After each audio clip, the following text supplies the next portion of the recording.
నమస్కారం. నేను మీ మహేంద్రని మాట్లాడుతున్నాను. మీకు తెలిసిన విషయమే, గత కొద్ది కాలంగా ఐవారిపల్లి చెరువులో పశువులకు త్రాగునీటి కోసం తొట్టెలు నిర్మించాలని ప్రజా ఆశీస్సులతో పోరాడుతూ ఉన్న విషయం మీకు తెలుసు. ఈ సందర్భంగా మీతో నా అభిప్రాయం పంచుకోవాలనుకుంటున్నాను. ఆగస్టు 14 లోపల నీటి తొట్టెలు నిర్మించాలని గడువు పెట్టడం జరిగింది. ఎందుకంటే ఆగస్టు 15 జెండా వందనం చేసే నా ప్రతి నాయకుడి హృదయం ఒక్కసారి ఆలోచనలో పడాలి. ప్రతి అధికారి తన అంతరాత్మకు సమాధానం చెప్పుకోవాలి అన్నదే నా ఆలోచన. నా చెరువు నుంచి మట్టిని దోచిన మహనీయులు ఉన్నారు, కానీ వారికి ఏనాడు నా చెరువులో నీళ్లు లేవని గుర్తురాలేదు. గ్రామ స్వరాజ్యం అనే దంపుడు ఉపన్యాసాలు ఇచ్చే నాయకత్వానికి అధికారులకు వలసలు కనిపించడం లేదు. ఒకటి గుర్తుపెట్టుకోండి, ఈ సమస్యను మన ఎమ్మెల్యే గారి దృష్టికో మన ఎమ్మెల్సీ గారి దృష్టికో తీసుకుపోయి పరిష్కరించగలను. నా పరిధిలో ఉండే ఎన్జిఓల సహాయంతో పరిష్కరించగలను, కానీ ఆ విధంగా నేను చేయను. ఎందుకో తెలుసా? ప్రభుత్వాలు మారినా మా తీరు మార్చుకోము అనే అసమర్థత అధికారులను నా రాష్ట్రం చూడాలి.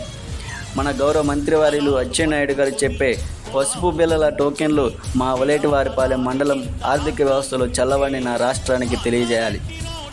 ఐవారిపల్లి ప్రజా సమస్యలపై ఉన్నతాధికారులకు ఒక్కరోజు కూడా నివేదిక పంపని అధికారుల గురించి ఆగస్టు 15 నా రాష్ట్రం చూడాలి.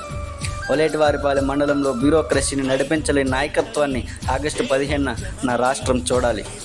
నా గ్రామంలో ఏ పార్టీ నాయకులు ఫోన్ చేసినా, ఏ కాంట్రాక్టులు ఫోన్ చేసినా వెంటనే స్పందించే అధికారి నా గ్రామ ప్రజా సమస్యలపై విన్నవించుకునే మా ఫోన్ కాల్స్కి ఎందుకు స్పందించరో ఆగస్టు 15 నా రాష్ట్రం చూడాలి.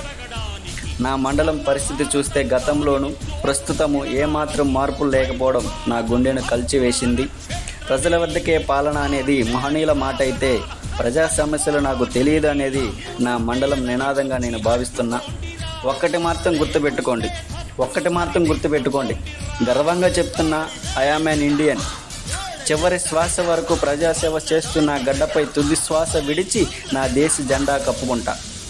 మీ బాధ్యతలను గుర్తించి వృత్తి ధర్మాన్ని పాటించి రానున్న ఆగస్టు 15 జెండా వదనం చేసే ధైర్యం మీకుందా అని ఈ సందర్భంగా సవాల్ విసురుతున్నా. నమస్కారం. నేను మీ మహేంద్రని మాట్లాడుతున్నాను.